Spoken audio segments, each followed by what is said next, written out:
ত্রয়োদশ পর্ব। কলিকাতার ঘাটে জাহাজ ভিড়িল। দেখিলাম জেটির উপর বঙ্কু দাঁড়াইয়া আছে। সে সিঁড়ি দিয়া তাড়াতাড়ি উঠিয়া আসিয়া ভূমিষ্ঠ হইয়া প্রণাম করিয়া কহিল, মা রাস্তার উপর গাড়িতে অপেক্ষা করছেন, আপনি নেবে যান, আমি জিনিসপত্র নিয়ে পরে যাচ্ছি। বাহিরে আসিতেই আর একটা লোক গড় হইয়া প্রণাম করিয়া উঠিয়া দাঁড়াইল। বলিলাম, রতন যে, ভালো তো?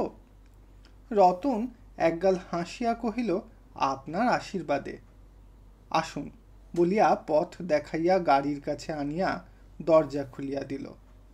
রাজলক্ষ্মী কহিল, এসো। রতন, তোরা বাবা আর একটা গাড়ি করে পিছনে আসিস, 2টো বাজে, এখনো ওর নাওয়া খাওয়া হয়নি। আমরা বাসায় চললুম, গাড়োয়ানকে যেতে বলে দে। আমি উঠিয়া বসিলাম। রতন যে আজ্ঞে বলিয়া গাড়ির দরজা বন্ধ করিয়া দিয়া গাড়োয়ানকে হাঁকিতে ইঙ্গিত করিয়া দিল। রাজলক্ষ্মী হেঁট হইয়া পদধূলি লইয়া কহিল, জাহাজে কষ্ট হয়নি তো? আমি কহিলাম, না। রাজলক্ষ্মী জিজ্ঞাসা করিল, বড্ড অসুখ করেছিল নাকি? কহিলাম, অসুখ করেছিল বটে, বড্ড নয়। কিন্তু তোমাকে তো ভালো দেখাচ্ছে না। বাড়ি থেকে কবে এলে? পরশু। অভয়ের কাছে আসবার খবর পেয়েই আমরা বেরিয়ে পড়ি। সেই আসতেই তো হতো, 2 দিন আগেই এলুম। এখানে তোমার কত কাজ আছে জানো? আমি কহিলাম, কাজের কথা পরে শুনব, কিন্তু তোমাকে এরকম দেখাচ্ছে কেন? কি হয়েছিল? রাজলক্ষ্মী হাসিল।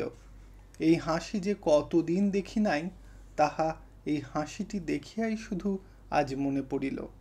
এবং সঙ্গে সঙ্গে কত বড় যে একটা অদম্য স্পৃহা নিঃশব্দে দমন করিয়া ফেলিলাম, তাহা অন্তর্যামী ছাড়া আর কেহ জানিল না। কিন্তু দীর্ঘশ্বাসটা তাহাকে লুকাইতে পারিলাম না। সে বিস্মিতের মতো ক্ষণকাল আমার পানে চাহিয়া থাকিয়া পুনরায় হাসিয়া জিজ্ঞাসা করিল, কিরকম দেখাচ্ছে আমাকে, রোগা? সহসা এ প্রশ্নের উত্তর দিতে পারিলাম না। রোগা? হ্যাঁ, রোগা একটু বটে, কিন্তু সে কিছুই নয়। মনে হইল সে যেন কত দেশ দেশান্তর পায়ে হাঁটিয়া তীর্থ পর্যটন করিয়া এই মাত্র ফিরিয়া আসিল, এমনই ক্লান্ত, এমনই পরিশ্রান্ত। নিজের ভার নিজে বহিবার তাহার আর শক্তিও নাই, প্রবৃত্তিও নাই। এখন কেবল নিশ্চিন্ত নির্ভয়ে চোখ বুজিয়া ঘুমাইবার একটু জায়গা অন্বেষণ করিতেছে। আমাকে নিরুত্তর দেখিয়া কহিল, কই, বললে না যে? কহিলাম, নাই শুনলে। রাজলক্ষ্মী ছেলে মানুষের মতো মাথায় একটা ঝাঁকানি দিয়া কহিল, না, বলো। লোকে যে বলে আমি একেবারে বিশ্রী দেখতে হয়ে গেছি, সত্যি? আমি গম্ভীর হইয়া কহিলাম, সত্যি। রাজলক্ষ্মী হাসিয়া ফেলিয়া বলিল, তুমি মানুষকে এমনই অপ্রতিভ করে দাও যে। আচ্ছা, বেশ তো, ভালোই তো। শ্রী নিয়ে আমার কী বা হবে? তোমার সঙ্গে আমার সুশ্রী বিশ্রী দেখাদেখির তো সম্পর্ক নয় যে সেজন্যে আমাকে ভেবে মরতে হবে। আমি বলিলাম, সে ঠিক। ভেবে মরবার কিছু মাত্র হেতু নেই, কারণ একে তো লোকে ও কথা বলে না, তাছাড়া বললেও তুমি বিশ্বাস করো না, মনে মনে জানো যে। রাজলক্ষ্মী রাগ করিয়া বলিয়া উঠিল, তুমি অন্তর্যামী কিনা তাই সকলের মনের কথা জেনে নিয়েছ। আমি কখনো ও কথা ভাবিনে। তুমি নিজেই সত্যি করে বলো তো, সেই স্বীকার করতে গিয়ে আমাকে যেমন দেখেছিলে তেমনই কি এখনো দেখতে আছি, নাকি তার চেয়ে কত কুৎসিত হয়ে গেছি? আমি কহিলাম, না, বরঞ্চ তার চেয়ে ভালো দেখতে হয়েছ। রাজলক্ষ্মী চক্ষের নিমেষে জানালার বাহিরে মুখ ফিরাইয়া বোধ করি তাহার হাসি মুখখানি আমার মুগ্ধ দৃষ্টি হইতে সরাইয়া লইল এবং কোনো উত্তর না দিয়া চুপ করিয়া বসিয়া রহিল। অনেকক্ষণ পরে পরিহাসের সমস্ত চিহ্ন মুখের উপর হইতে অপসৃত করিয়া ফিরিয়া চাহিল। জিজ্ঞাসা করিল, তোমার কি জ্বর হয়েছিল? ওদেশের আবহাওয়া কি সহ্য হচ্ছে না? কহিলাম, না, না হলে তো উপায় নেই, যেমন করে হোক সহ্য করিয়ে নিতেই হবে। আমি মনে মনে নিশ্চয়ই জানিতাম রাজলক্ষ্মী এ কথার কি জবাব দিবে, কারণ যে দেশের জল বাতাস আজও আপনার হইয়া উঠে নাই, কোনো সুদূর ভবিষ্যতে তাহাকে আত্মীয় করিয়া লইবার আশায় নির্ভর করিয়া সেই যে কিছুতেই আমার প্রত্যাবর্তনে সম্মত হইবে না, বরঞ্চ ঘোর আপত্তি তুলিয়া বাধা দিবে, ইহাই আমার মনে ছিল। কিন্তু সেরূপ হইল না। সে ক্ষণকাল মৌন থাকিয়া মৃদুস্বরে বলিল, সে সত্যি, তাছাড়া সেখানে আরও তো কত বাঙালি রয়েছেন, তাঁদের যখন সইছে তখন তোমারই বা সইবে না কেন? কি বলো? আমার স্বাস্থ্য সম্বন্ধে তাহার এই প্রকার উদ্বেগহীনতা আমাকে আঘাত করিল। তাই শুধু একটা ইঙ্গিতে সায় দিয়াই নীরব হইয়া রহিলাম। একটা কথা আমি প্রায় ভাবিতাম, আমার প্লেগের কাহিনীটা কিভাবে রাজলক্ষ্মীর শ্রুতিগোচর করিব। সুদূর প্রবাসে আমার জীবন মৃত্যুর সন্ধিস্থলে যখন দিন কাটিতেছিল, তখনকার সহস্র প্রকার দুঃখের বিবরণ শুনিতে শুনিতে তাহার বুকের ভিতর কি ঝড় উঠিবে, দুই চক্ষু প্লাবিত করিয়া কিরূপ অশ্রুধারা ছুটিবে, তাহা কত রসে কত রঙে ভরিয়া যে দিনের পর দিন কল্পনায় দেখিয়াছি, তাহা বলিতে পারি না। এখন সেইটাই আমাকে সবচেয়ে লজ্জায় বিঁধিল। মনে হইল, ছি ছি, ভাগ্যে কেহ কাহারও মনের খবর পায় না, নইলে। কিন্তু থাকবে সে কথা। মনে মনে বলিলাম, আর যাহাই করি সেই মরণ বাঁচনের গল্প আর তাহার কাছে করিতে যাইব না। বউবাজারের বাসায় আসিয়া পৌঁছিলাম। রাজলক্ষ্মী হাত দিয়া দেখাইয়া কহিল, এই সিঁড়ি তোমার ঘর তেতলায়, একটু শুয়ে পড়োগে, আমি যাচ্ছি বলিয়া সে নিজে রান্নাঘরের দিকে চলিয়া গেল। ঘরে ঢুকিতে দেখিলাম এ ঘর আমার জন্যই বটে। পাটনার বাড়ি হইতে আমার বইগুলি, আমার গুড়গুড়িটি পর্যন্ত আনিতে পিয়ারি বিস্মৃত হয় নাই। একখানি দামি সূর্যাস্তের ছবি আমার বড় ভালো লাগিত, সেখানি সে নিজের ঘর হইতে খুলিয়া আমার শোবার ঘরে টাঙাইয়া দিয়াছিল।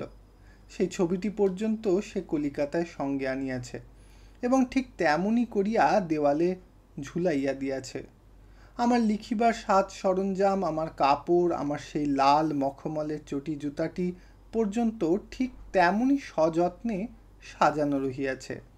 একখানি আরাম চৌকি আমি সর্বদা সেখানে ব্যবহার করিতাম, সেটি বোধ করি আনা সম্ভব হয় নাই, তাই নতুন একখানি সেইভাবে জানালার ধারে পাতা রহিয়াছে।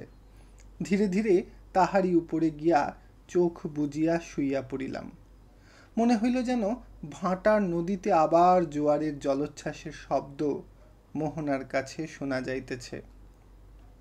স্নানাহার সারিয়া ক্লান্তিবশত দুপুরবেলায় ঘুমাইয়া পড়িয়াছিলাম। ঘুম ভাঙিতে দেখিলাম পশ্চিমের জানালা দিয়া অপরাহ্ন রৌদ্র আমার পায়ের কাছে আসিয়া পড়িয়াছে এবং পিয়ারি এক হাতে ভর দিয়া আমার মুখের উপর ঝুঁকিয়া পড়িয়া অন্য হাতে আঁচল দিয়া আমার কপালের, কাঁধের এবং বুকের ঘাম মুছিয়া লইতেছে। কহিল, ঘামে বালিশ বিছানা ভিজে গেছে। পশ্চিম খোলা, এ ঘরটা ভারী গরম, কাল দোতলায় আমার পাশের ঘরে তোমার বিছানা করে দেব বলিয়া আমার বুকের একান্ত সন্নিকটে বসিয়া পাখাটা তুলিয়া লইয়া বাতাস করিতে লাগিল। রতন ঘরে ঢুকিয়া জিজ্ঞাসা করিল, মা, বাবুর চা নিয়ে আসব? রাজলক্ষ্মী কহিল, হ্যাঁ, নিয়ে আয়, আর বঙ্কু বাড়ি থাকে তো একবার পাঠিয়ে দিস। আমি আবার চোখ বুজিলাম। খানিক পরেই বাহিরে চটি জুতার আওয়াজ পাওয়া গেল। পিয়ারি ডাকিয়া কহিল, কে বঙ্কু, একবার এদিকে আয় দেখি। তাহার পায়ের শব্দে বুঝিলাম সে অতিশয় সংকুচিত ভাবে ঘরে প্রবেশ করিল। পিয়ারি তেমনি বাতাস করিতে করিতে বলিল, ওই কাগজ পেন্সিল নিয়ে একটু বস, কি কি আনতে হবে একটা ফর্দ করে দরোয়ান সঙ্গে করে একবার বাজারে যা বাবা, কিচ্ছুই নেই। দেখিলাম এ একটা মস্ত নতুন ব্যাপার। অসুখের কথা আলাদা, কিন্তু সে ছাড়া সে ইতিপূর্বে কোনোদিন আমার বিছানার এত কাছে বসিয়া আমাকে বাতাস পর্যন্ত করে নাই। কিন্তু তা না হয় একদিন সম্ভব বলিয়া ভাবিতে পারি, কিন্তু এই যে বিন্দুমাত্র দ্বিধা করিল না, চাকর বাকর এমনকি বঙ্কুর সম্মুখে অবধি দর্প ভরে আপনাকে প্রকাশ করিয়া দিল, ইহার অপরূপ সৌন্দর্য আমাকে অভিভূত করিয়া তুলিল। আমার সেদিনের কথা মনে পড়িল, যেদিন এই বঙ্কুই পাছে কিছু মনে করে বলিয়া পাটনার বাটি হইতে আমাকে বিদায় লইতে হইয়াছিল। তাহার সহিত আজিকার আচরণের কতই না প্রভেদ। জিনিসপত্র ফর্দ করিয়া বঙ্কু প্রস্থান করিল। রতনও চা ও তামাক দিয়া নিচে চলিয়া গেল। পিয়ারি কিছুক্ষণ চুপ করিয়া আমার মুখের পানে চাহিয়া থাকিয়া হঠাৎ প্রশ্ন করিল, একটা কথা জিজ্ঞাসা করি তোমাকে। আচ্ছা, রোহিণীবাবু আর অভয়ের মধ্যে কে বেশি ভালোবাসে বলতে পারো? হাসিয়া বলিলাম, যে তোমাকে পেয়ে বসেছে সেই অভয়াই নিশ্চয়ই বেশি ভালোবাসে। রাজলক্ষ্মীও হাসিল, কহিল, সে আমাকে পেয়ে বসেছে, তুমি কি করে জানলে? বলিলাম, যেমন করেই জানি। সত্যি কিনা বলো তো। রাজলক্ষ্মী এক মুহূর্ত স্থির থাকিয়া কহিল, তা সে যাই হোক, বেশি ভালোবাসেন কিন্তু রোহিণীবাবু। বাস্তবিক এত ভালোবেসেছিলেন বলেই সংসারে এত বড় দুঃখ তিনি মাথা পেতে নিলেন। নইলে এ তো তাঁর অবশ্য কর্তব্য ছিল না। অথচ সে তুলনায় কতটুকু স্বার্থত্যাগ অভয়াকে করতে হয়েছে বলো দেখি। তাহার প্রশ্ন শুনিয়া সত্যই আশ্চর্য হইয়া গেলাম। কহিলাম, বরঞ্চ আমি তো দেখি ঠিক বিপরীত, এবং সে হিসাবে যা কিছুই ইহার কঠিন দুঃখ, যা কিছু ত্যাগ সে অভয়াকে করতে হয়েছে। রোহিণীবাবু যাই কেন করুন না, সমাজের চোখে তিনি পুরুষ মানুষ, এ অভ্রান্ত সত্যটা ভুলে যাচ্ছ কেন? রাজলক্ষ্মী মাথা নাড়িয়া কহিল, আমি কিছুই ভুলিনি। পুরুষ মানুষ বলতে তুমি যে সুযোগ এবং সুবিধের ইঙ্গিত করছো, সে ক্ষুদ্র এবং ইতর পুরুষের জন্যে, রোহিণীবাবুর মতো মানুষের জন্যে নয়। শখ ফুরালে কিংবা হালে পানি না পেলে ফেলে পালাতে পারে, আবার ঘরে ফিরে মান্যগণ্য ভদ্র জীবনযাত্রা নির্বাহ করতে পারে, এই তো বলছো? পারে বটে, কিন্তু সবাই পারে? তুমি পারো? যে পারে না তার ভারের ওজনটা একবার ভেবে দেখো দেখি। তার নিন্দিত জীবন ঘরের কোণে নিরালায় কাটাবার জো নেই।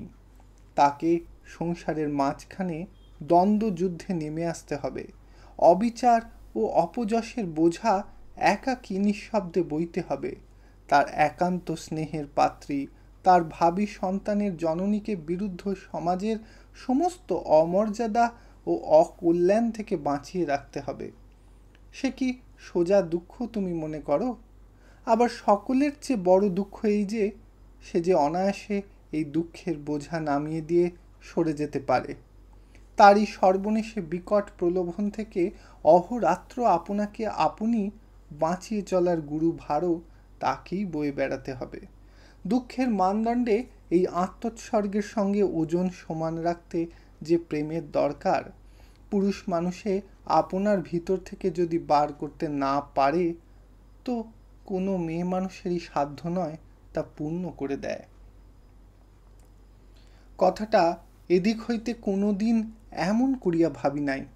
রোহিণীর সেই সাদা সিধা চুপচাপ ভাব, তারপরে অভয়া যখন তাহার স্বামীর ঘরে চলিয়া গেল, তখন তাহার সেই শান্ত মুখের উপর অপরিসীম বেদনা নিঃশব্দে বহন করিবার যে ছবি স্বচক্ষে দেখিয়াছিলাম, তাহাই চক্ষের পলকে রেখায় রেখায় আমার মনের মধ্যে ফুটিয়া উঠিল।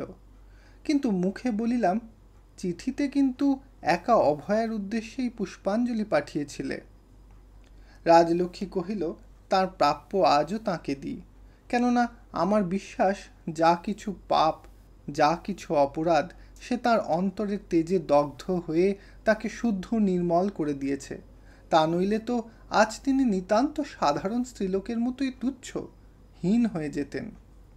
জিজ্ঞাসা করিলাম, হীন কেন? রাজলক্ষ্মী বলিল, বেশ, স্বামী পরিত্যাগের পাপের কি সীমা আছে নাকি? সে পাপ ধ্বংস করবার মতো আগুন তার মধ্যে না থাকলে তো আজ তিনি। কহিলাম, আগুনের কথা থাক, কিন্তু তার স্বামীটি যে কি পদার্থ সে একবার ভেবে দেখো। রাজলক্ষ্মী বলিল, পুরুষ মানুষ চিরকালই উচ্ছৃঙ্খল, চিরকালই কিছু কিছু অত্যাচারী, কিন্তু তাই বলে তো স্ত্রীর সপক্ষে পালিয়ে যাবার যুক্তি খাটতে পারে না।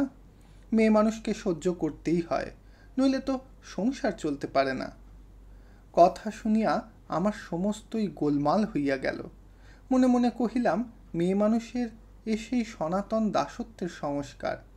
একটু অসহিষ্ণু হইয়া জিজ্ঞাসা করিলাম, এতক্ষণ তাহলে তুমি আগুন আগুন কি বকছিলে?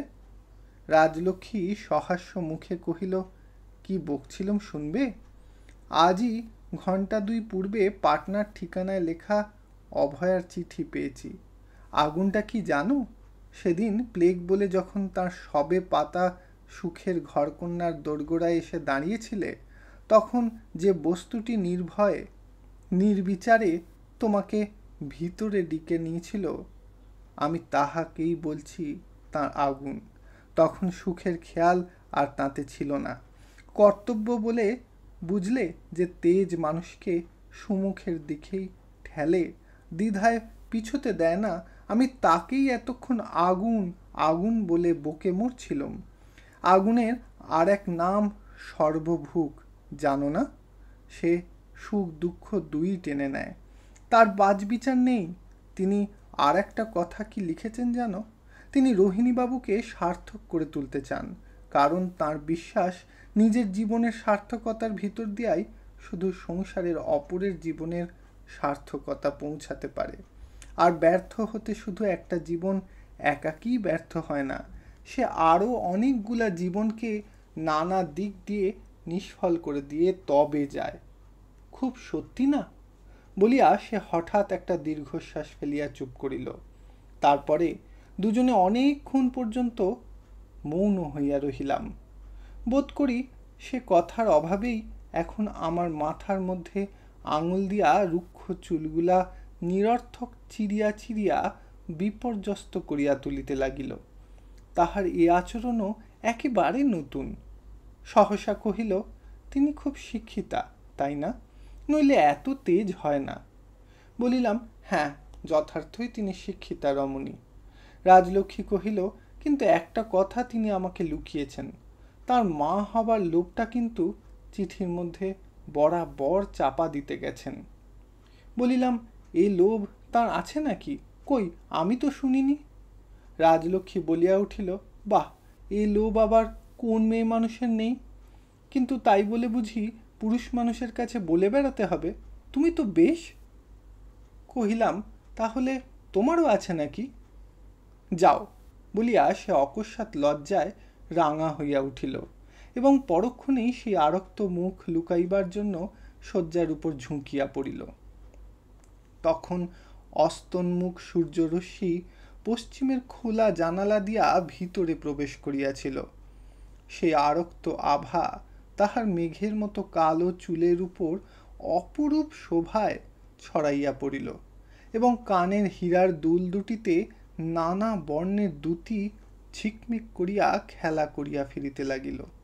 ক্ষণেক পরেই সে আত্মসংবরণ করিয়া সোজা হইয়া বসিয়া কহিল, কেন, আমার কি ছেলে মেয়ে নেই যে লোভ হবে? মেয়েদের বিয়ে দিয়েছি, ছেলের বিয়ে দিতে এসেছি। একটি দুটি নাতি নাতনি হবে, তাদের নিয়ে সুখে স্বচ্ছন্দে থাকব। আমার অভাব কি বলতো? চুপ করিয়া রহিলাম। এ কথা লইয়া উত্তর প্রত্যুত্তর করিতে প্রবৃত্তি হইল না। রাত্রে রাজলক্ষ্মী কহিল, বঙ্কুর বিয়ে তো এখনো 10-12 দিন দেরি আছে, চলো কাশীতে তোমাকে আমার গুরুদেবকে দেখিয়ে নিয়ে আসি। হাসিয়া বলিলাম, আমি কি একটা দেখবার জিনিস? রাজলক্ষ্মী কহিল, সে বিচারের ভার যারা দেখে তাদের, তোমার নয়।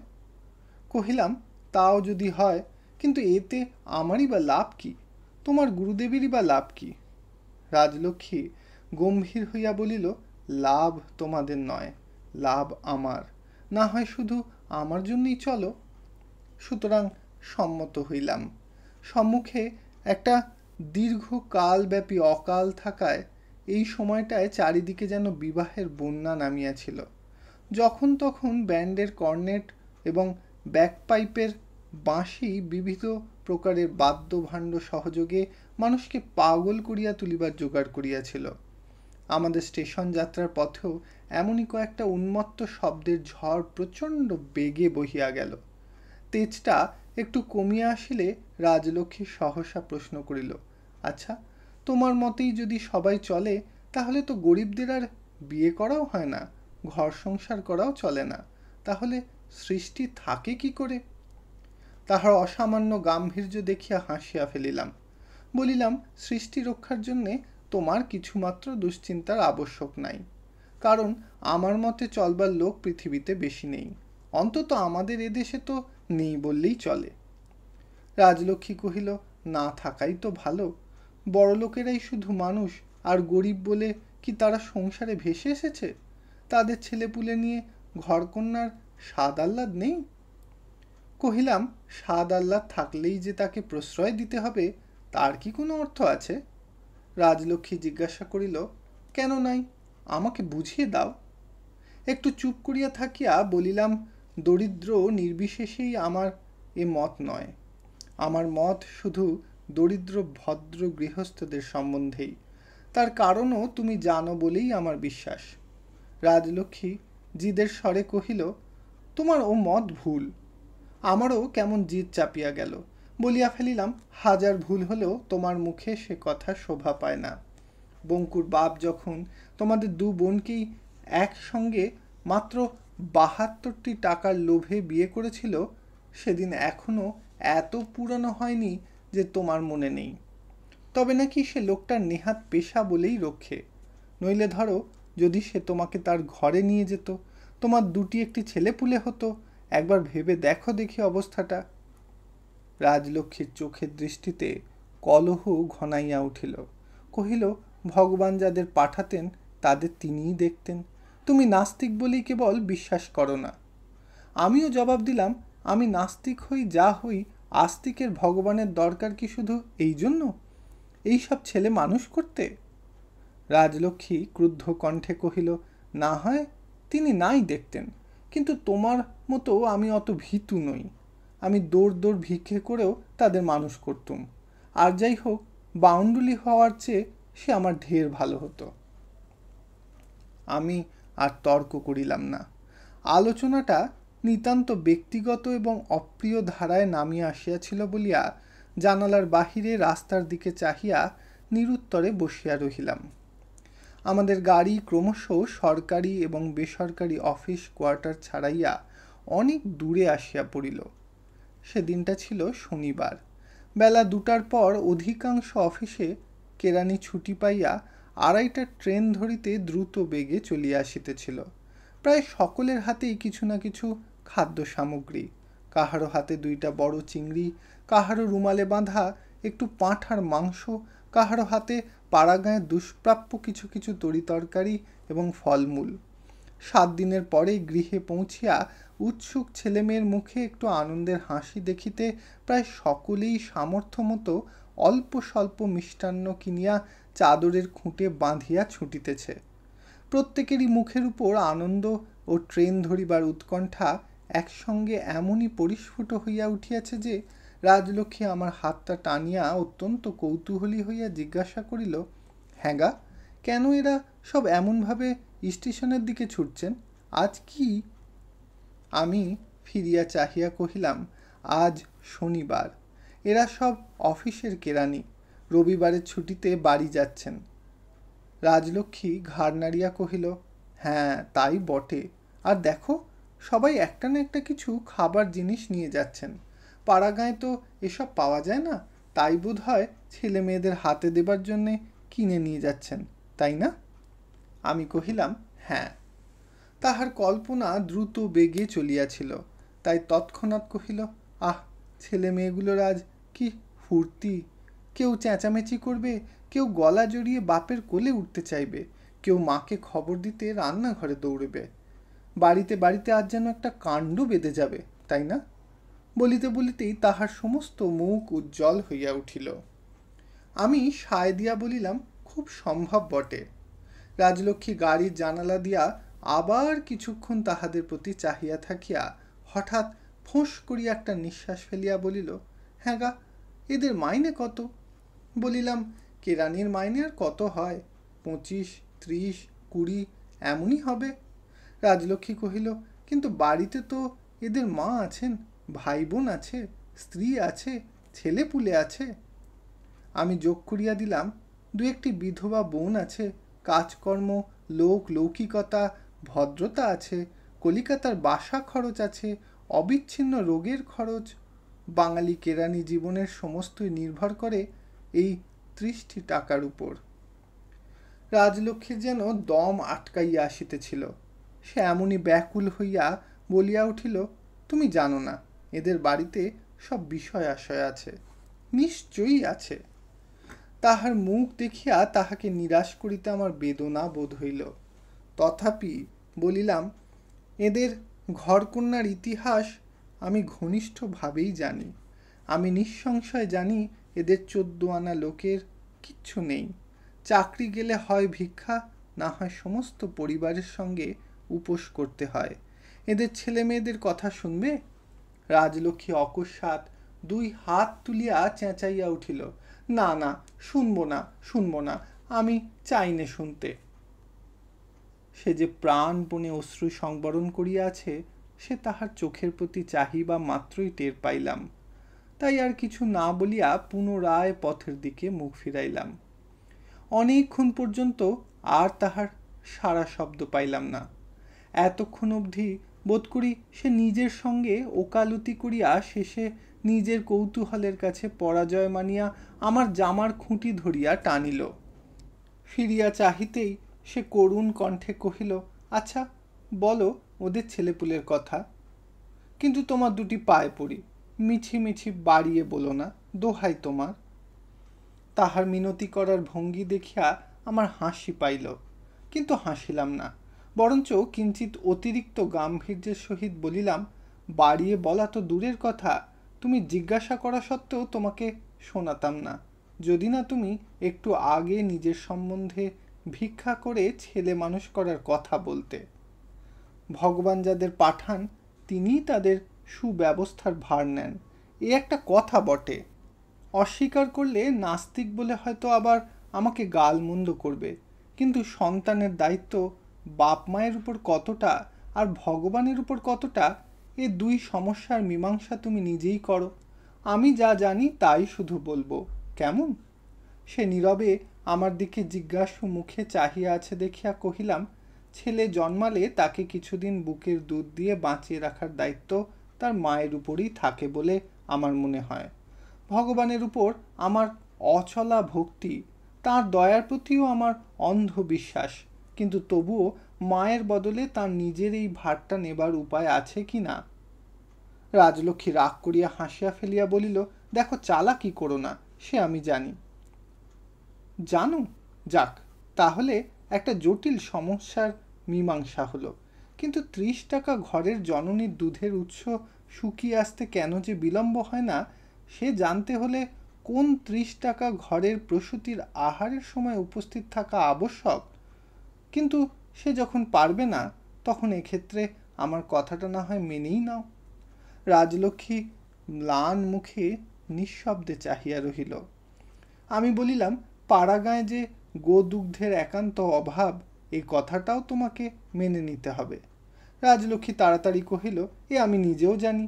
ঘরে গরু থাকে তো ভালো, নইলে আজকাল মাথা খুঁড়ে মরলেও কোনো পল্লীগ্রামে 1 ফোঁটা দুধ পাবার জো নেই। গরুই নেই, তার আবার দুধ। বলিলাম, যাক, আরও একটা সমস্যার সমাধান হলো। তখন ছেলেটার ভাগ্যে রইল স্বদেশি খাঁটি পানা পুকুরের জল আর বিদেশি কৌটা ভরা খাঁটি বার্লির গুঁড়ো। কিন্তু তখনও দুর্ভাগাটার অদৃষ্টে হয়তো 1-8 ফোঁটা তার স্বাভাবিক খাদ্যও জোটে, কিন্তু সে সৌভাগ্য এসব ঘরে বেশি দিন থাকার আইন নেই। মাস চারেকের মধ্যেই আরেকটি নতুন আগন্তুক তার আবির্ভাবের নোটিশ দিয়ে দাদার মাতৃদুগ্ধের বরাদ্দ একেবারে বন্ধ করে দেয়। এ বোধ করি তুমি। রাজলক্ষ্মী লজ্জায় রাঙা হইয়া উঠিল। হ্যাঁ হ্যাঁ জানি, এ আর আমাকে ব্যাখ্যা করে বোঝাতে হবে না, তুমি তারপরে বলো। কহিলাম, তারপরে ছোঁড়াটাকে ধরে পেটের রোগে এবং স্বদেশি ম্যালেরিয়া জ্বরে। তখন বাপের দায়িত্ব হচ্ছে বিদেশি কুইনিন ও বার্লির গুঁড়ো জোগানো, এবং মায়ের ঘাড়ে পড়ে ওই যে বললুম আঁতুড়ে গিয়ে পুনরায় ভর্তি হবার মুলতুবির ফুরসতে ওইগুলো খাঁটি দেশি জলে গুলে তাকে গেলানো। তারপরে যথা সময় সুতিকা গৃহের হাঙ্গামা মিটিয়ে নবকুমার কোলে করে বেরিয়ে এসে প্রথমটার জন্যে দিন কতক চেঁচানো। রাজলক্ষ্মী নীল বর্ণ হইয়া কহিল, চেঁচানো কেন? বলিলাম, ওটা মায়ের স্বভাব বলে। এমনকি কেরানির ঘরেও তার অন্যতা দেখা যায় না, যখন ভগবান তার দায়িত্ব শোধ করতে ছেলেটাকে শ্রীচরণে টেনে নেন। রাজলক্ষ্মী কহিল, বাছারে, এতক্ষণ বাহিরের দিকে চাহিয়াই কথা কহিতেছিলাম। অকস্মাৎ দৃষ্টি ফেরাইতেই দেখিলাম তাহার বড় বড় দুটি চক্ষু অশ্রু জলে ভাসিতেছে। অতিশয় ক্লেশ বোধ করিলাম। মনে হইল, এ বেচারাকে নিরর্থক দুঃখ দিয়ে আমার লাভ কি? অধিকাংশ ধনীর মতো ইহারও না হয় জগতের এই বিরাট দুঃখের দিকটা অগোচরেই থাকিত।